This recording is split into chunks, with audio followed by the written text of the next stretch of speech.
C'est un dépaysement garanti en plein cœur du bois de Boulogne à Paris. Un lieu de réception habitué à accueillir des mariages ou des soirées privées.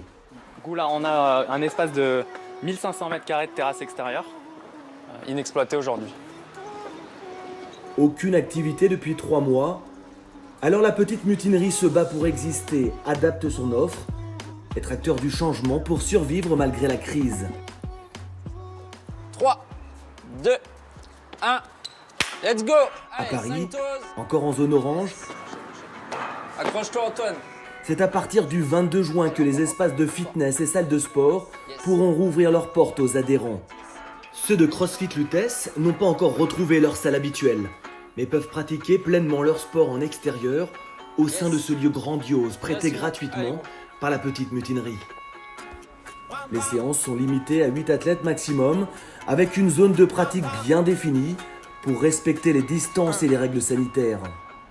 En plus, on a 2 surfaces de pratique qui sont bien distantes pour pouvoir respecter encore une fois ces normes. Ils font ça dans un soutien pour que nous, on puisse aussi s'en sortir parce que malheureusement, dans la zone dans laquelle on est, on n'a pas encore le droit de réouvrir. Donc on peut, l'air de rien, relancer, en tout cas, essayer de commencer à relancer l'activité. N'oubliez pas de sortir par l'endroit qu'on vous a indiqué, d'accord? Croisez pas les autres qui arrivent derrière. Dans les salles de sport, nettoyer derrière soi après utilisation était déjà l'usage avant la pandémie. Désormais, c'est la règle. Et ici, ce sont les coachs qui s'en chargent.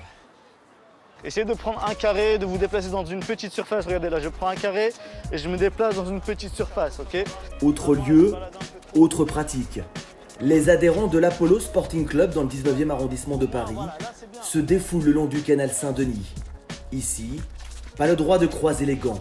On se contente d'un adversaire virtuel. Et je ramène, je me déplace, dès que je dis top, bam, je déclenche.